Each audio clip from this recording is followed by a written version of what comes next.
Poštovani ljubitelji automotosporta, sportski pozdrav. Pred nama je izveštaj sa 12. etape na ovogodišnjem 36. po redu Dakar Ralliju.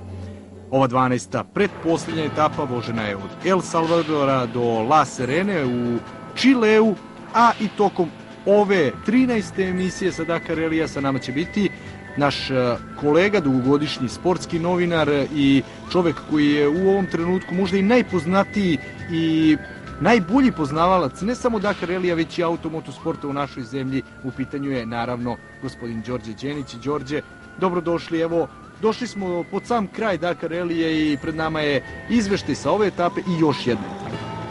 Dobroveče. Dakar je skoro, kao što ste kazali, pri kraju, a mi možemo da kažemo da je naš predstavnik jedini 24. mestu u generalnom poretku. Ovaj rally će predstavljati peti veliki uspeh gledalci Gabora Sagmeistera, ali za nas, za ljubitelje automotosporta, radost za sve nas, za navijače, tek stiže. Dvojica perfektnih vozača, dvojica vozača sa velikim ugledom, višestruki šampioni, pripremaju se uveliko da predstave Srbiju na kružnim autotrkama Kupa Evrope i svetskog šampionata. To su Milovan Mikica Vesnić i Dušan Duca Borković. Trke im počinju u aprilu. BMW Mikice Vesnića se već priprema u Nemačkoj, uslediće testovi na Slovakija ringu, a 20. aprila je prva trka u Francuskoj na stazi Paul Ricard. Dušan Duca Borković također priprema svoj Chevrolet u Španiji, a 5. i 6. aprila startovaće u Africi na stazi u Maroku. I ovoga puta veliki pozdrav i za Mikicu Vesnića i za Dušana Borkovića, koji verovatno prate našeg jedinog motociklistu na Dakar Ralliju, no ovu 12. emisiju počeli smo izveštajem u konkurenciji kvadova, gde je situacija, Đorđe, prilično jasna što se same završnice tiče. Gotovo je izvesno da će prvu pobedu u karijeri na Dakar Ralliju odneti Ignacio Casal, koji je pobeđivao tokom prethodnih 11 takmičarskih dana, 11 etapa, čak 5 puta, a kakva je danas situacija bila kod kvadova? Dobro ste kazali, u kategoriji kvadova Casale je i danas bio najbolji na specijalnom ispitu, ispred Huseinija i Rusa Karjakina, a u generalnom poretku ubedljivo vodi i njegova pobjeda je sasvim izvesna. Biće to prvi Čileanac koji će triumfovati na Dakar Ralliju ikada. Dakle, Ignacio Casale stigao je i do svoje 5. etapne pobjede u ovoj 12. etapi.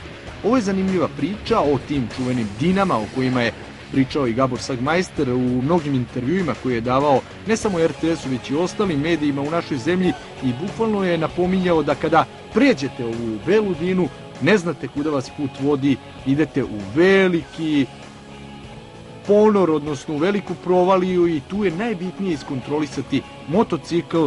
Ne mogu da zamislim kako je vozačima kamiona i automobila u ovakvim situacijama. No, ova etapa bila je dugačka 699 km, toliko je bila dužina itinerara sa 350 km specijalnog ispita. 450 km bio je taj vezivni deo, a zanimljiva situacija, nešto kasnije ćemo pričati o tome, događala se i kod automobilista, ali i kod motociklista. No, da uživamo malo u ovim prelepim kadrovima i ovoj specijalno pripremljenoj rubrici.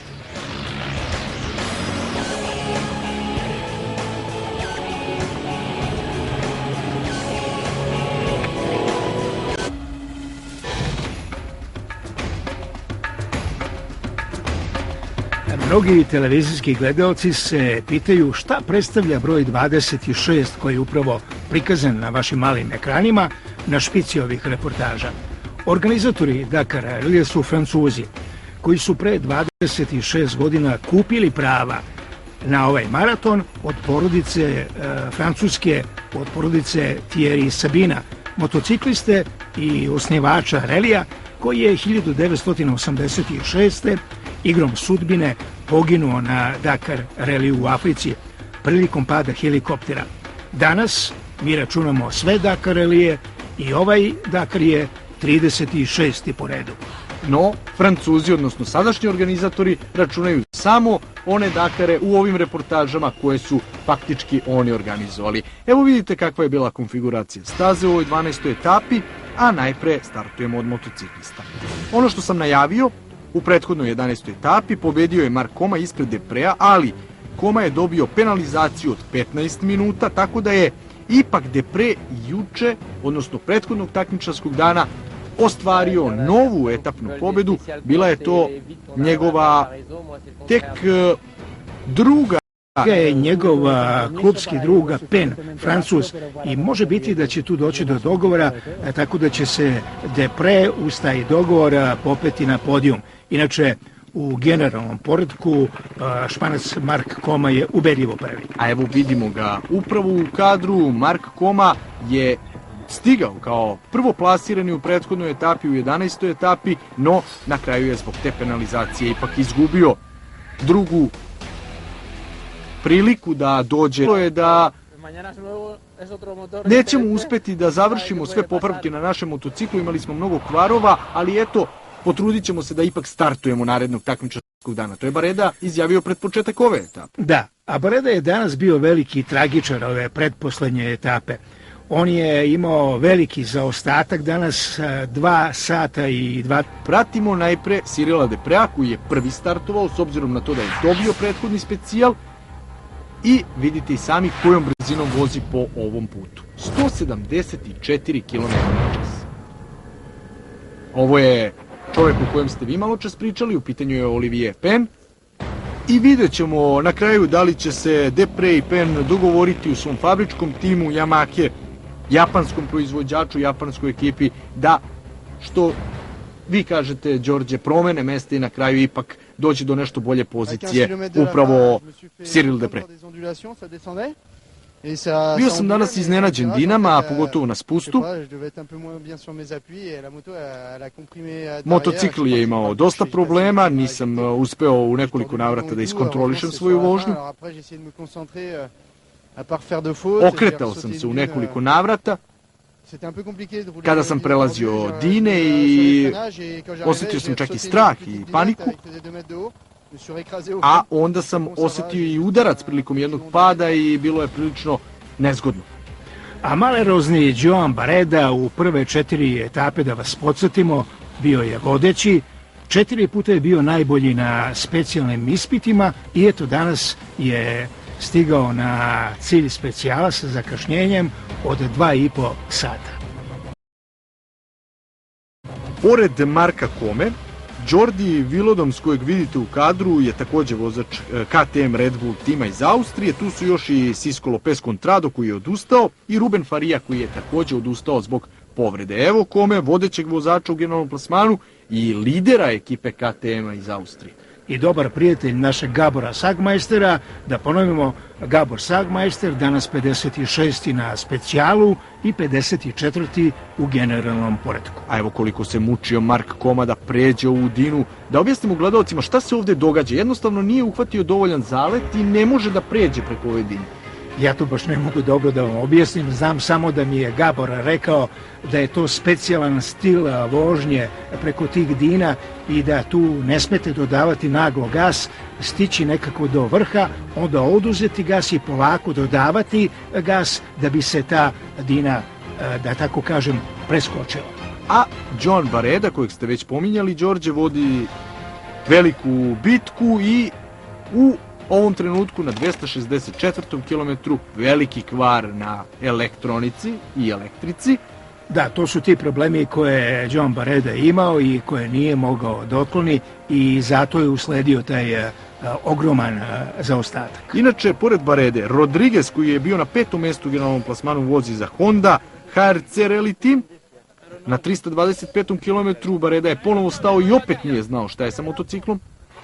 Kaže da je u pitanju problem i da mu hitno treba struja. Pomogao je tamo pre svih Rodriguez, ali morao je da nastavi svoju vožnju, da čujemo Baredu.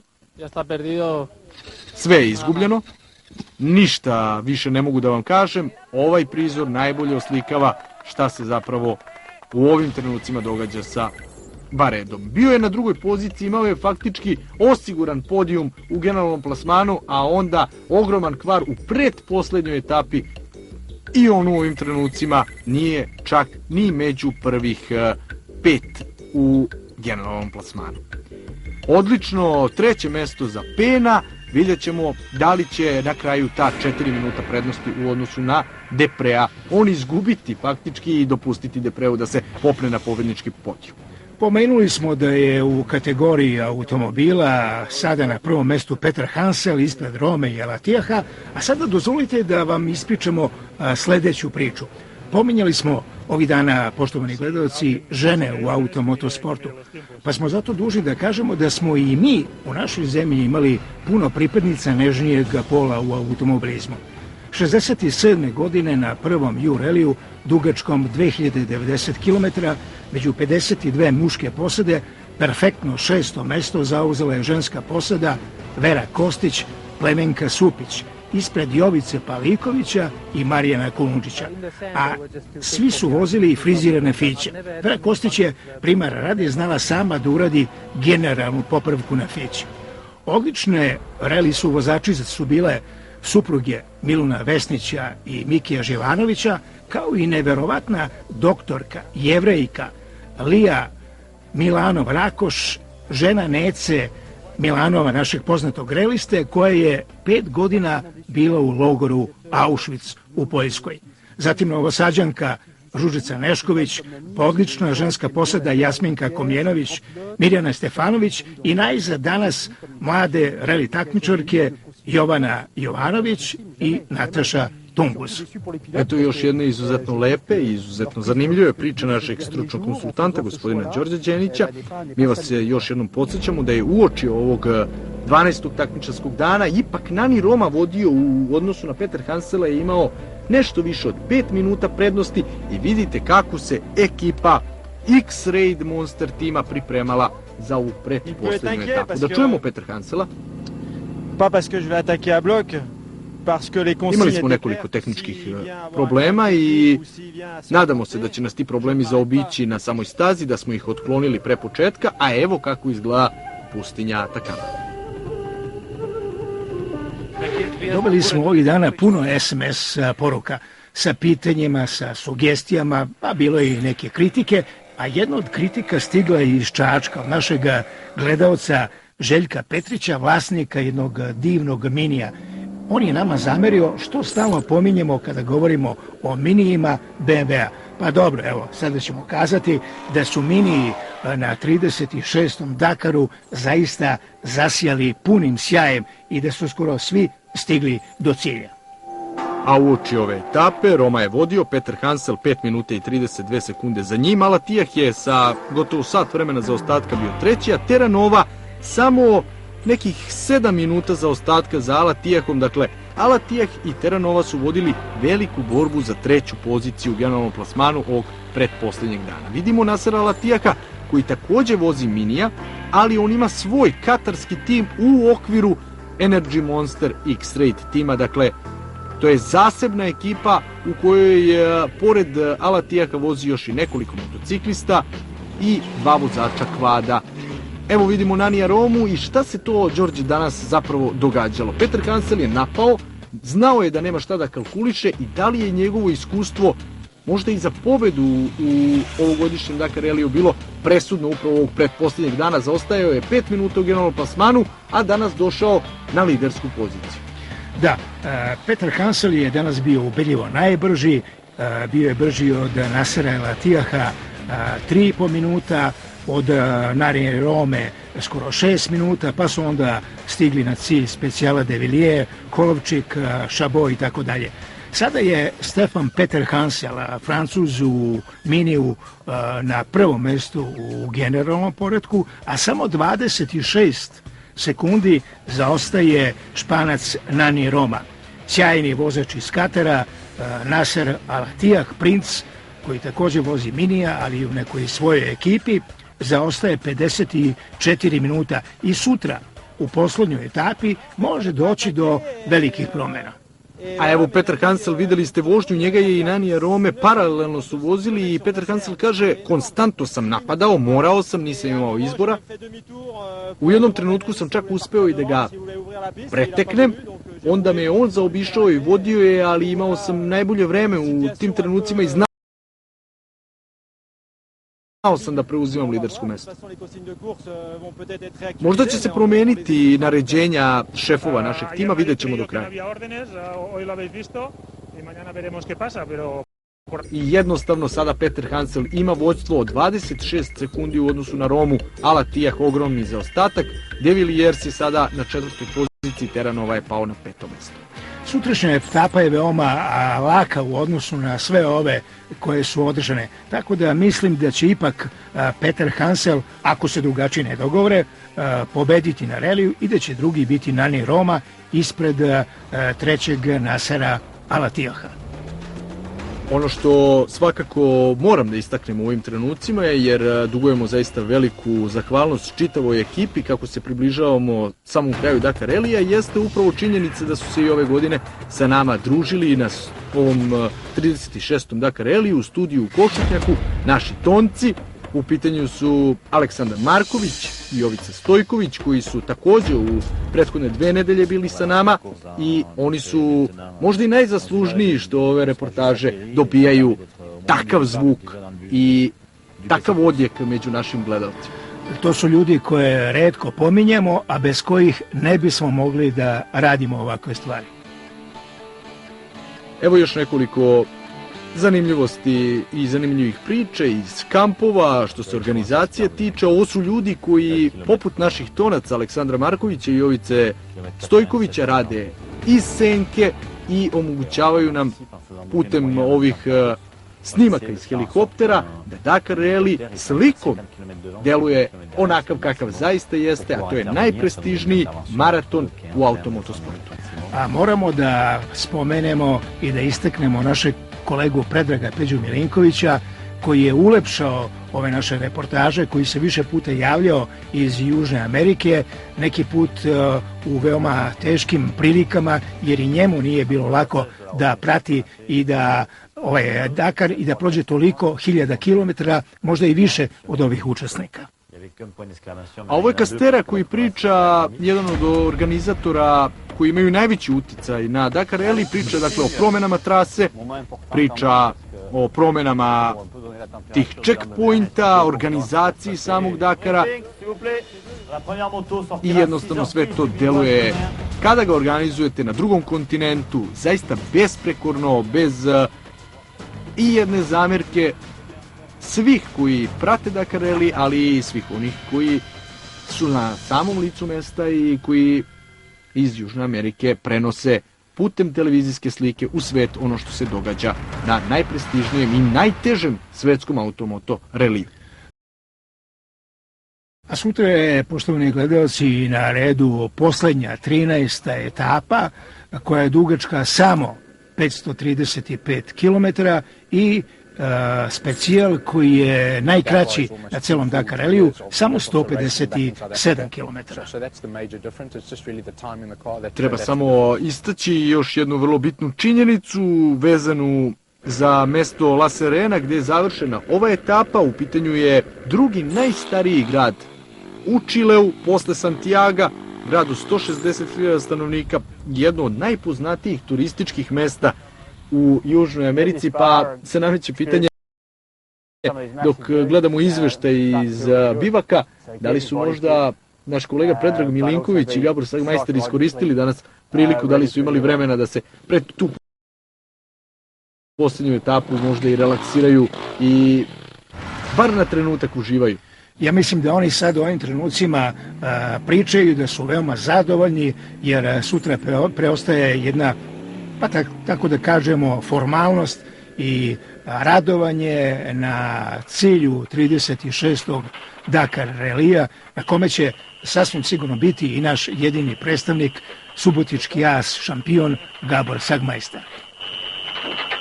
A evo, pod sam kraj ovogodišnjeg Dakar Rallija imalo atrakcije. Zna se ko je izazvao najviše pažnje u bivaku pred posljednjeg takmičarskog dana. Obratite pažnju.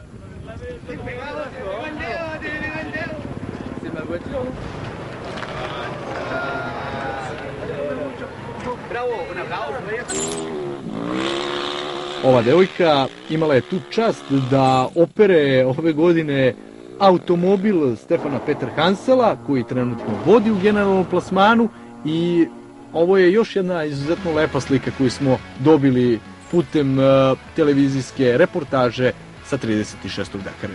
Kod kamiona situacija se komplikuje i bit će veoma neizvesno poslednjeg takmičarskog dana. Kod kamiona je, poštovani gledalci, prava drama.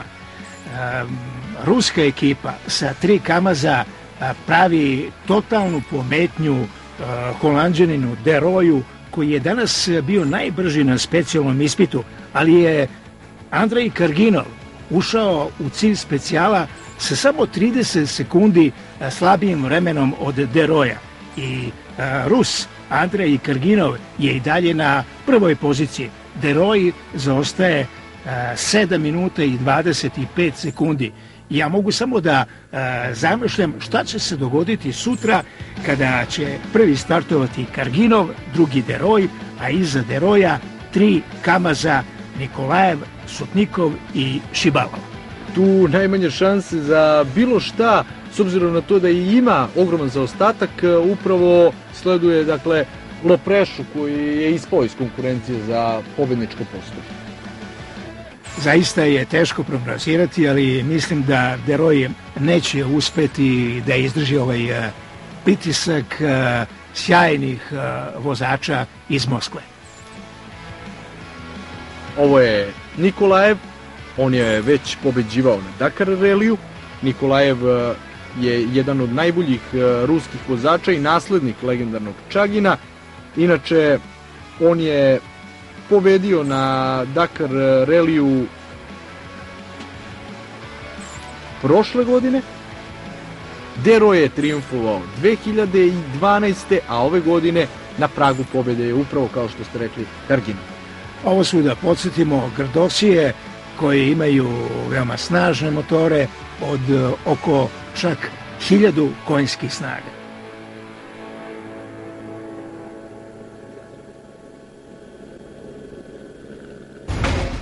Ovo je već etapa narednog, poslednjeg takmičarskog dana, 13. etapa na ovogodišnjem Dakar reliju, koja će se voziti, Đorđe, na samom središnjem delu Čilea, i bit će to kratka etapa, ali pobednici se već praktično znaju u svim kategorijama, sem kod kamiona i kod automobilista, pa ćemo vidjeti kako će se završiti. Upravo tako, očekujemo sutra Gabora Sagmajstera na cilju ovog Dakar relija.